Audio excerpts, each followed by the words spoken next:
자, 이 보고서를 만드는 데까지 제가 딱 필요한 시간은 8분 정도가 걸렸습니다.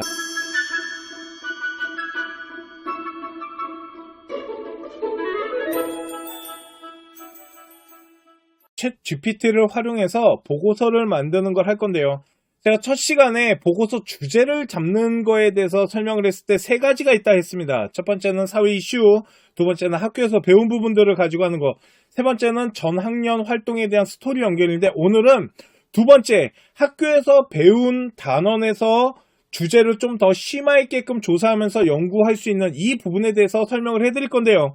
오늘 제가 말씀드릴 건 사회문화 시간에 저희가 어떤 사상가를 통해서 분배나 복지를 배우게 되는데, 그걸 한번 활용해서 만들어 보도록 하겠습니다. 또한 보고서를 만들 때는 전체 보고서를 만들 때 세 단락 정도로 나눠서 준비를 하면 좋습니다. 첫 번째는 특징과 이론에 대한 정의, 두 번째는 주제에 대한 어떤 분석에 대한 내용들, 마지막은 결과를 만들어내는 건데, 결과 같은 경우는 위에 나와 있는 어떤 사례적인 부분이나 아니면 어떤 대안을 도출하는 부분들, 이런 식으로 세 개의 단락을 나눠서 보고서 구성을 하고요. 그 단락을 생각하면서 GPT를 지금부터 한번 활용해 보도록 하겠습니다. 자, 그러면 지금부터 한번 사용해 볼까요? 자, 그러면 앞에서 말씀드렸던 정의, 그리고 특징이나 종류, 그걸 통한 어떤 문제점을 찾아가는 어떤 이런 스토리들, 거기에 따라 마지막에 결과나 어떤 대안을 도출하는 이 단계를 지금부터 한번 GPT를 통해서 한번 찾아보도록 하겠습니다.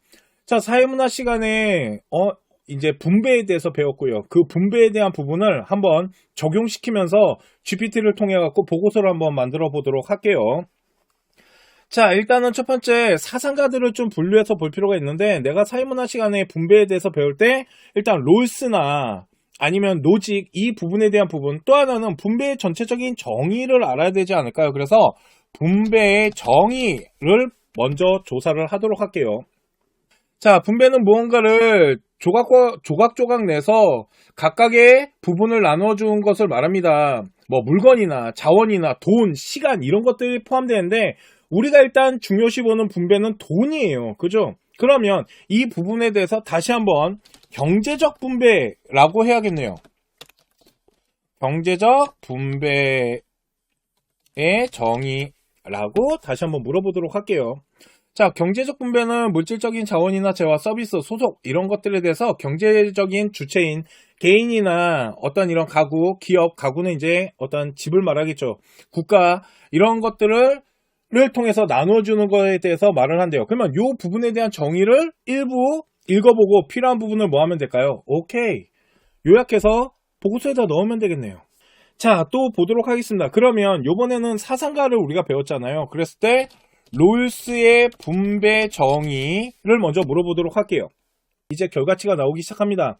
자, 그러면 이 결과가 나왔을 때 결과에 대해서 읽어보고 우리가 필요한 부분에 대해서 우리가 뭐 하면 될까요? 구성을 하면 됩니다. 자, 그러면 이 롤스와 또 반대되는 노직의 분배에 대해서도 한번 보도록 할게요. 그러면 노직의 분배에 대해서는 일단 노직은요, 내가 가진 건 내 거잖아요. 그렇기 때문에 내가 주건 안 주건 그건 나의 자율이라는 이 부분에 대한 아마 문장이 구성이 될 겁니다. 자, 요번에는 뭘 볼 거냐면요. 자, 노직과 롤스의 차이점, 공통점과 차이점을 하죠. 공통점과 차이점하고 물어보면 아마 노직과 롤스에 대한 공통점은 분배를 해야 되는 부분에 있어서의 어떠한 라인이 있겠지만 아마 차이점에 대한 부분이 더 중요하지 않을까요? 자, 그러면 롤스와 노직의 차이점에 대한 부분도 보고서 안에다가 하나의 구성을 통해서 넣을 수 있겠죠. 자, 그러면 정의를 봤어요. 그러면 이번에는 분배에 대한 사상가를 중심으로 어떤 특징과 종류, 이거를 구성할 수 있겠죠. 자, 그러면 이제 롤스와 노직에 대한 차이점까지 봤어요. 근데 이제 복지라는 사회 현상에다가 이 부분을 적용하기 위해서는 노직보다는 롤스가 훨씬 나은 것 같아요. 그래서 롤스를 통해서 이제 사회 복지 현상과의 어떤 연관성에 대해서 한번 연구를 해보도록 할게요. 자, 그러면 롤스의 분배를 기준으로 사회의 복지 제도와 연관하여 설명하고 부탁하도록 하겠습니다. 자원을 어떻게 분배하는지 이런 부분에 대해서 질문에 대한 답을 제시하고 있고요. 롤스의 이론에는 어떤 공정성이라는 부분을 가지고 해야 된대요. 그러니까 이 부분을 사회복지제도에 대한 부분인데 솔직히 윗부분에 나와 있는 롤스에 대한 분배론에 대한 저 첫 번째 단락보다는 그 밑에 사회복지제도의 사회적인 뭐 이런 안녕과 평등을 추구하고 모든 시민이 일정한 기준의 수준의 생활을 이렇게 보장할 수 있다는 저 부분만 가지고 좀 재편집을 하면서 롤스의 사회적 분배를 갖고 사회 현상에 대한 어떤 복지와의 연관성을 가지고 어떤 결과론적인 어떤 제도적 장치들 이런 걸로 이 보고서를 마무리하면 될 것 같아요.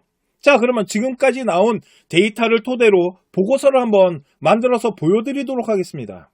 이 보고서를 만드는 데까지 제가 딱 필요한 시간은 8분 정도가 걸렸습니다. 자, 그래서 GPT를 통해서 처음에 단계별로 정의에 대한 부분, 경제적 분배에 대한 정의에 대한 부분과 그리고 학교에서 배운 롤스와 노직에 대한 분배에 대한 이론을 토대로 지금부터 연구하는 어떤 특징들과 어떤 종류, 그리고 롤스와 노직의 어떤 분배의 차이점에 대한 부분까지 했고요.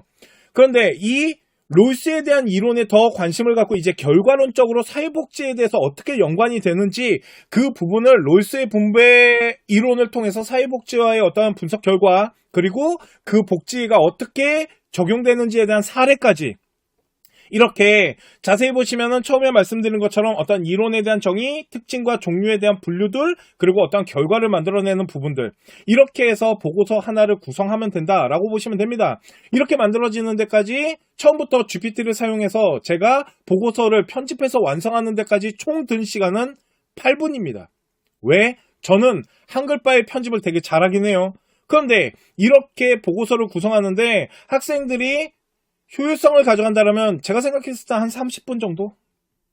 챗 GPT 3교시 오늘 특강 수업 여기까지 하도록 하고요. GPT를 활용해서 보고서를 만드는 데 있어서 다음 시간에는 이미지를 활용하는 부분에 대해서 알려드리도록 하겠습니다. 다음 시간에 뵙도록 하겠습니다. 감사합니다. 자, 바이러스 사회 이슈에 대한 부분입니다. 정의를 먼저 좀 만들도록 할게요. 제일 먼저는 특징과 정의를 만들면 좋다라고 했잖아요. 이런 방법이랍니다.